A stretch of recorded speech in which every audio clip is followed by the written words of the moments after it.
Functional league अगवान ऐं अॻूणे MPa फ़कीर मोहम्मद बख्श ख़ासकेली चयो आहे त बरसातुनि में समनालनि वाहन ऐं शाख़ुनि खे हथरादो घारा हणी अवाम खे दरबदर कयो वियो आहे। अहिड़नि हालतुनि में पीपी हुकूमत मुतासिरनि खे बेयारो मददगार छॾे ॾिनो आहे। शहदादपुर जे फ़कीर हाउस ते फंक्शनल लीग अगवान ऐं अॻूणे एमपीए फ़कीर मोहम्मद बख्श ख़ासकेली ऐं ॿियनि प्रेस कॉन्फ्रेंस कंदे चयो त ॿोड़ ऐं बरसात सबबि शहर यूनियन काउंसिलूं देहूं ऐं ॻोठ तबाह थी विया आहिनि। हज़ारे घर ड्रही पट पइजी विया आहिनि।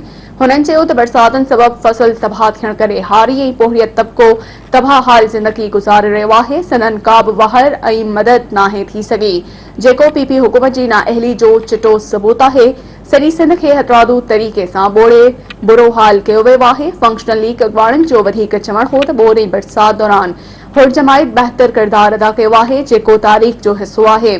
शहदादपुर में बीठल बरसाती पानी निकाल कराइण लाइ के बि क़दम नाहिनि खयां विया। पाणी हेठायल इलाइक़नि जी सूरतहाल रहम जोगी आहे। बरसाती पानी निकाल करण सां गॾु मुतासिरीन खे सहूलियतूं फ़राहम करे इंसाफ़ कयो वञे।